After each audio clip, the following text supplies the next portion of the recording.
તો પ્રણામ કરું, પણ તેના કરતા વધારે તેમના વડીલો ને તેના પૂર્વજનોને મારા લાખો પ્રણામ છે. સમાજ માટે, સમાજના હિત માટે આવું કઈ કરી રહ્યા છે.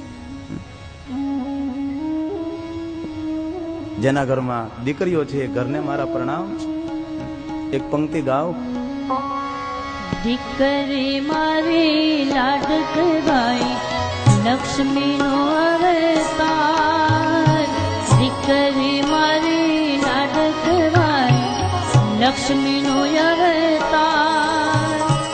એ સુવે તો રાત પડે ને જાગે તો સવાર, દીકરી મારી લાડકવાઈ લક્ષ્મી નો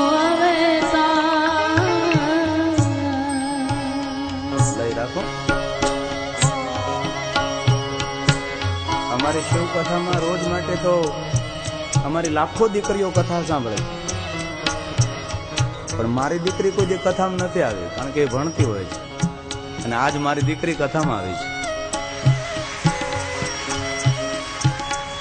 અમદાવાદથી મેં બોલાવી, બેટા આવતો ખરી. બાકી તો લાખો દીકરીઓ કથા સાંભળે છે, કથા સાંભળીને માળા પકડે છે. આજે આવી છે, તો આવતો ખરી. અને આવી અહીં આવ. વૈદેહી નામ વૈદેહી છે, એના માનમાં પંક્તિ ગાવ. બાકી તો રોજ કથામાં ગાવ છે. આધુનિક બાપ ધોતીઓ પહેરે, દીકરી પેન્ટ પહેરે.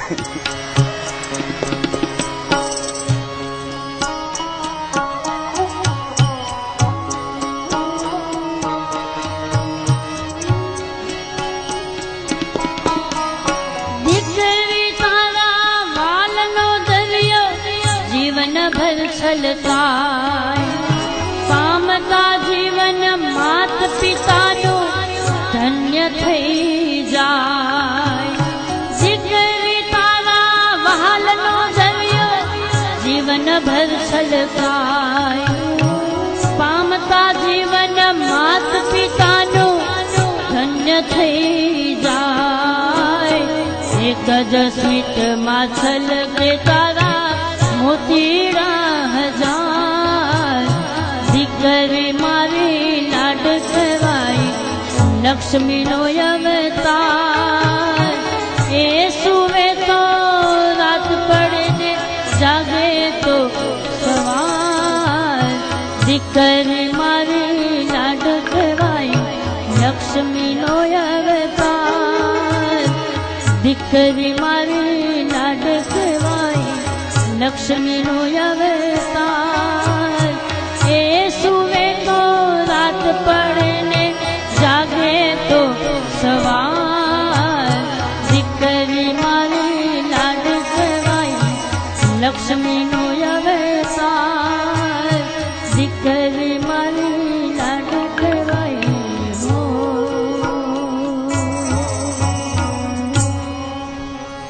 મારો કહેવાનો અર્થ, દીકરીઓને ખૂબ લાડ લડાવજો.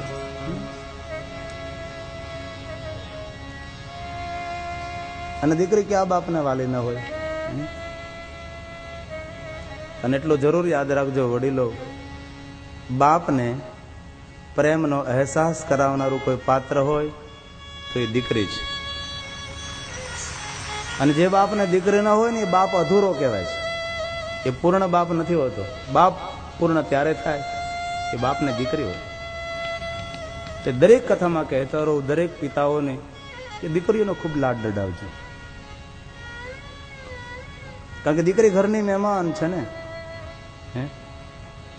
ધીમેકથી બે પંજા મારી, આશીર્વાદ બે હાથથી આપી, થાપા લગાવી અને ઘૂંઘટો કાઢી અને જતી રહેશે.